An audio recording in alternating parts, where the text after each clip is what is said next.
O cristão vive, quando está vivendo uma vida frustrada, uma vida que ele não entende, como ele não consegue vencer as suas dificuldades, as suas limitações. E ele passa por tristezas, por coisas estranhas na vida, né? Depressões. Isso é sinal de que Deus quer que você ore mais.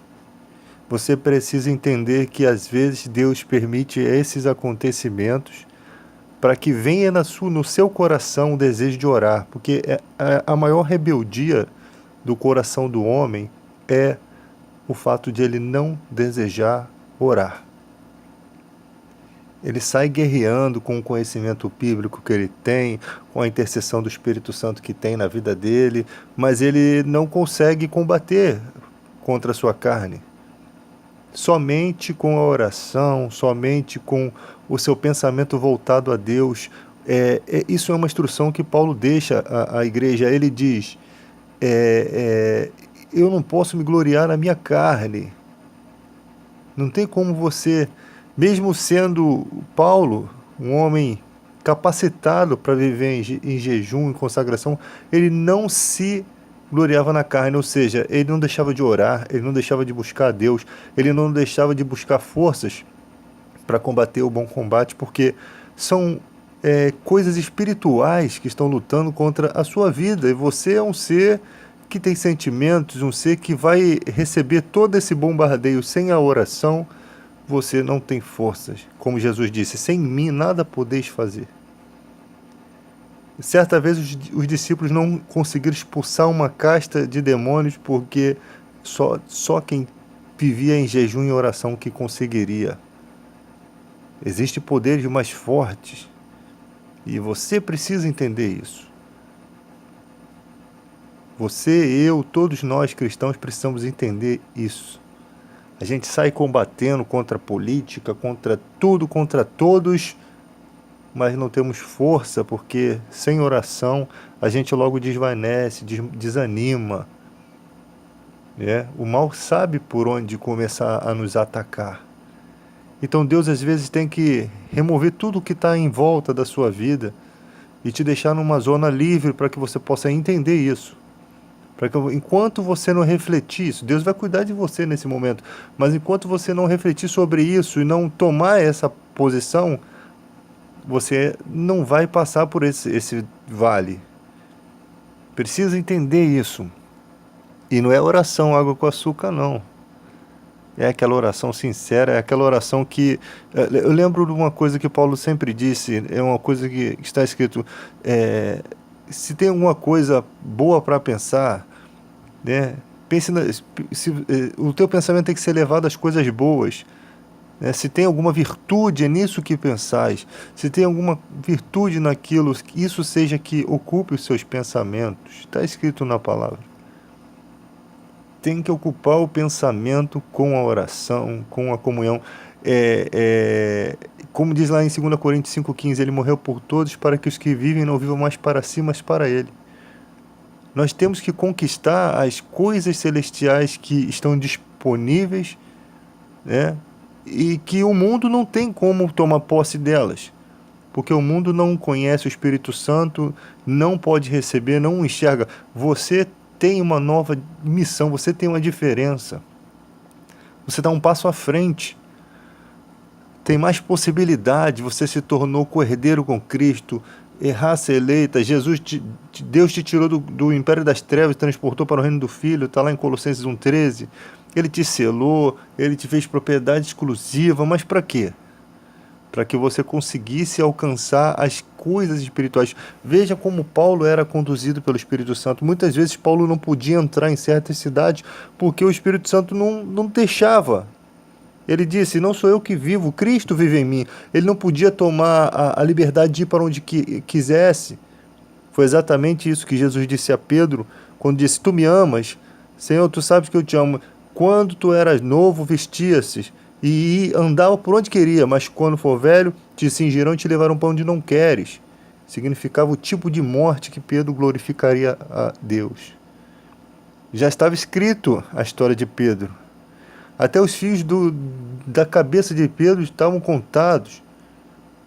Pedro, ele passou a confiar tanto em Jesus Cristo que quando ele esteve preso, pronto para ser morto no outro dia, ele descansava, ele dormia profundamente. Ou seja, Deus dá o descanso em meio à prova. Quando você sabe que a tua vida está nas mãos dele, que até os fios do teu cabelo estão contados, já não tem mais aflição. Acaba, você não tem para onde ir, não tem para onde correr. O teu destino está traçado. Não tem para onde ir mais. Só resta o descanso. O mundo não vai compreender isso, porque o Espírito Santo capacita um homem até enfrentar a morte, que é o maior medo dos homens. Mas você enfrenta a morte ciente de que você não será deixado na morte. A coragem de Davi, um homem de guerra, que viu muita gente morrer ao seu lado, muita gente sofrer, sangrar, ele disse: eu vou pelo caminho de todo homem. Olha qual é a simplicidade que o cara diz isso. E na vida da pessoa sem Deus, há um desespero de morrer, um pavor, que a pessoa chega nem a viver direito. Tem gente com medo de ir até na rua, vai, mas evita, por quê? Porque tem medo de o carro passar por cima do ônibus, pegar em cheio, tem um monte de medos. Sendo que o fio da cabeça estão contados, todos passam pela morte, por que não você? Todos vão ter que enfrentar esse dia. O problema é, quando você tem a presença de Deus, esses dias não causam tormento a você. Muitos chegaram no final da vida, você vê lá Chico Anísio, ele disse: eu não tenho medo de morrer. Eu tenho medo de não ver mais os meus netos. Dizer que não tem medo de morrer não quer dizer que você realmente não tenha. Às vezes as pessoas querem expressar coragem até nos seus últimos momentos, mas dentro delas, elas sabem que estão abaladas. Medo de não ver mais os meus netos, não tinha esperança de vida eterna. Estou dizendo aqui que Chico Anísio perdeu a salvação, que a Bíblia diz que os de fora Deus os julgará. O que é nascido da carne é carne. Ninguém pode dizer Senhor, Senhor, se não for pelo Espírito Santo. Se Deus não se revela para o homem não pode conhecer a Deus. Não consegue conhecer a Deus. A igreja tem que aprender isso. A virtude de se conhecer a Deus é a virtude do Espírito Santo, que nos revela, através do Filho, através do sacrifício dele, do fato de nossos pecados serem lavados pelo seu sangue, nos esclarece. A fé vem para ouvir a pregação da palavra, esclarece ao nosso coração a presença de Deus. Então os de fora Deus julgará. Não adianta a gente ficar, será que foi para o céu, será que foi para o inferno? Deus sabe todas as coisas. Quem tinha condições, quem não conhecia a sua presença, ele sabe tudo. Quem teve a oportunidade de conhecer e negou a presença, ele sabe todas as coisas. E lembrando que Deus é amor, tá? Então a gente não pode ver as pessoas que se vão na perspectiva do amor humano, porque o amor de Deus é muito maior. Ele é o justo juiz. A gente não pode ver um julgamento na perspectiva de um juiz do mundo, corruptível. A gente vai ver um julgamento na perspectiva de um juiz justo, que leva em consideração todos os pontos. No Novo Testamento diz que até um copo de água fria que derem para uma pessoa, por ela ser serva de Deus, já garante galardão no céu. Então, Jesus e Deus estão dispostos a abençoar as pessoas. Eu vos amei primeiro, né? E bem-aventurados pacificadores. Quando Jesus fala isso, ele pode estar estendendo um leque não só para quem é cristão, mas para todos aqueles que lutaram por um mundo melhor, por uma vida melhor. A gente não sabe.